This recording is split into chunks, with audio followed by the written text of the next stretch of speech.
I saw 0 videos on this, so I'm making my own. And I know you heard it before. You know that yell? That yell that happens in Mexican music? Let's talk about that.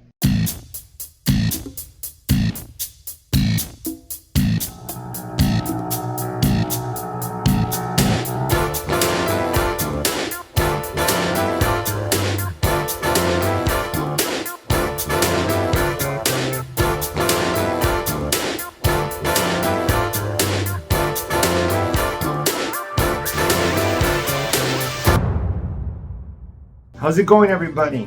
So today I'm going to talk about the grito. Now the grito is that yell that you hear in Mexican music. But why do they do it?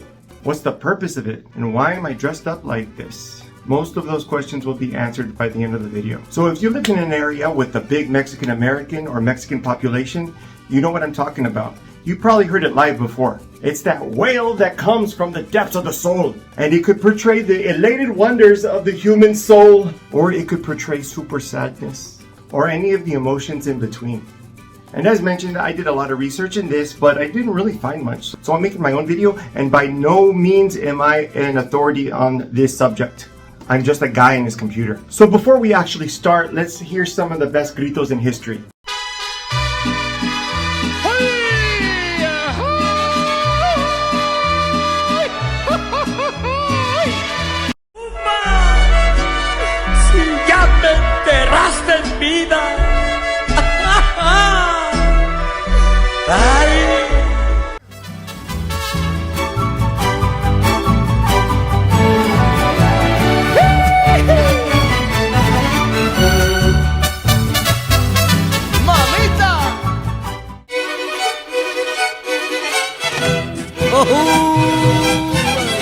¡Oh, yeah!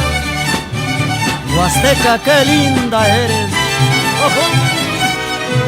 ¡Oh, yeah!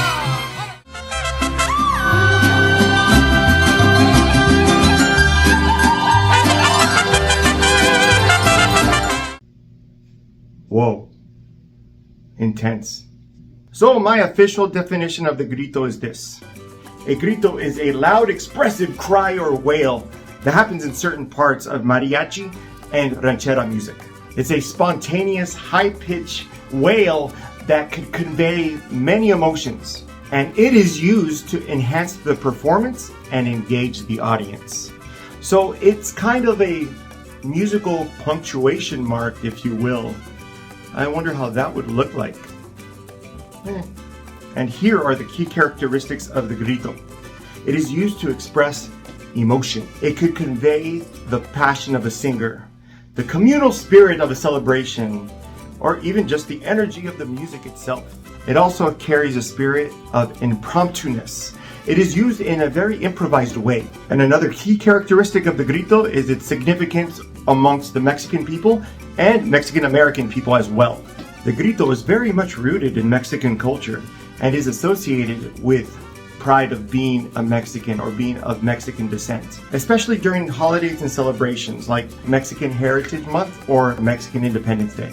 So another characteristic is that it is placed strategically in different musical phrases, whether at the end of a musical phrase or at the beginning of the musical phrase, and is usually done by the lead singer, but anybody in the group could do it. Even drunk people in the audience could do it as well. But when it's done by an actual musician in the group, it serves to break the music rhythmically and momentarily, so that way it heightens the emotional impact of the music. Alright, so where did the grito come from? Like any origin story, the origin of the grito has an awesome legend. So quick history lesson, I'm going to try to condense it as much as possible. So in Mexico, you had a bunch of great civilizations. First came the Olmec, and the Olmec were killing it with their mathematical discoveries. They made the concept of zero, at least in the Western Hemisphere. And they were killing it with their stone heads, these huge stone heads that you should totally check out after my video, of course. Then you had the Toltec civilization. They were killing it with their terrace agriculture. Then the Maya. The Mayans were killing it with their scientific discoveries, rivaling their Eastern Hemisphere counterparts. Then later on, you had the big bad boys in town, the Mexica, also known as the Aztecs. And the Aztecs were killing it with their scientific discoveries of their own, their agricultural discoveries. They were killing it with their capital city, Tenochtitlan, and they were literally killing it with their human sacrificing. Human sacrificing. But more on that in a bit. And we know that the Aztecs had a musical culture because many instruments survive to this day. There was also many Spanish accounts that recorded their use of music and musical instruments and vocalizations as well. And if we didn't have empires like the Incans and the Aztecs, we wouldn't have these awesome instruments like the ocarina.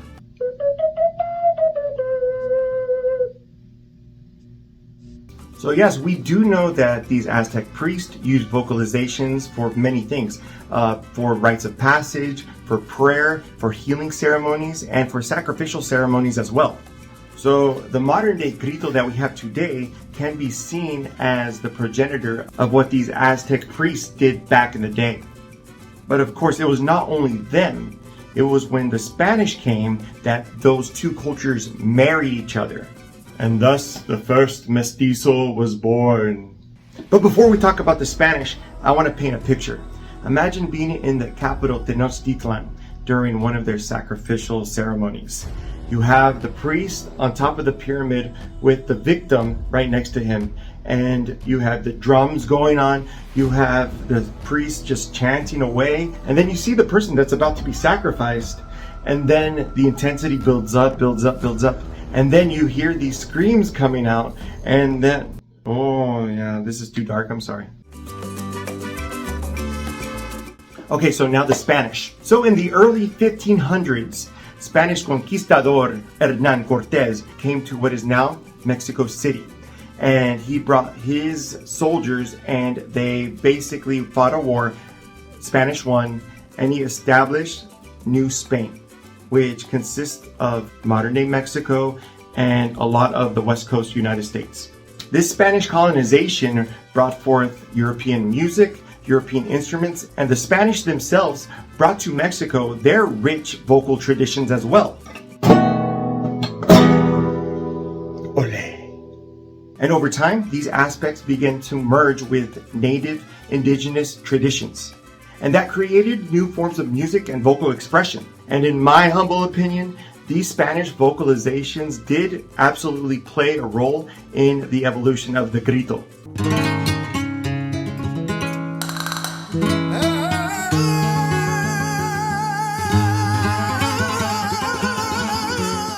So in the 16 and 1700s, in the prime of the colonial era, proto-mariachi music came about. And the early development of these styles became regional Mexican music. And during this time, genres like the son and the ranchera were conceived. And these types of music actually had vocal expressions as well. So this early Mexican music also had spontaneous vocal expressions. And even though they served kind of like the same purpose of a grito today, they were very similar in spirit. So during the 1700s, you had these fiestas that were held by the common man and woman that would scoff at the Spanish elite. And they would come together and do these musical performances. And some of these performances featured early gritos. So jump to the 1800s. Nationalism was in full swing. Revolution fever was running rampant among the Mexican people and the people of South America, especially in rural areas where mestizo and indigenous populations sought to maintain their cultural identity. And many of them used their music, their vocalizations, as a sign of resistance to the Spanish. They wanted to stick it to their colonizers. Man, were the Spanish that bad? So as we talk about all this nationalism, all this revolution, I cannot leave this video without talking about the Grito de Dolores. September 16th, 1810, Mexico's Independence Day. So the Grito of Dolores was not a grito per se, it was a speech made by the Catholic priest Miguel Hidalgo y Costilla in the small town of Dolores, Mexico. He rang his church bells, he rallied the people, and revolution happened. And the Mexican people commemorate that every year for Mexican Independence Day. So as the 1800s were coming to a close, the grito basically evolved to what it is now today. And during this time, the Edison phonograph made its way to Mexico, and the first mariachi performances were being recorded. And they were being recorded with gritos. Also around this time, Cielito Lindo, one of the most popular mariachi songs of all time, was composed. And it was being performed with gritos.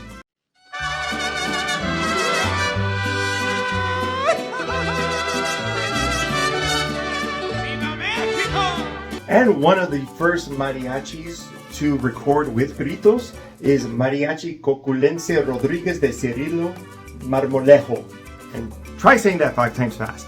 So in the 20th century, you had these ultra famous mariachis that are still around today, like Mariachi Vargas and Mariachi Los Camperos. They perfected the grito. And as these mariachis grew in notoriety, they started working with the solo artists like Pedro Infante, Jose Alfredo Jimenez, and of course Vicente Fernandez. And the recordings that they made with these legendary artists are famous worldwide. So I tried to do some research on who does the best grito. I couldn't really find information on that. I know I've heard a lot of songs with great gritos, so I'm going to share with you my favorites. And here they are.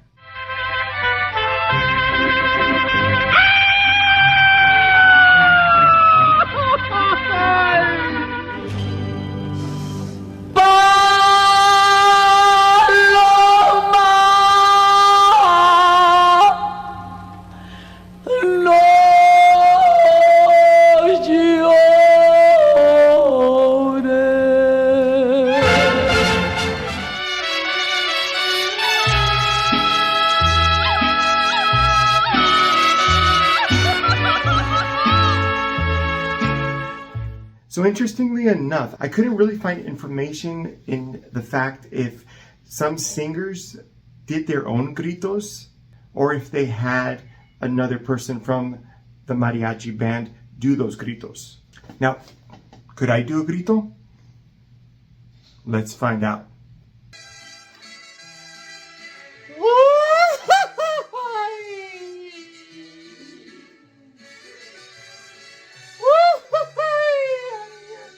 Thank you for watching this video. Tune in for the next time.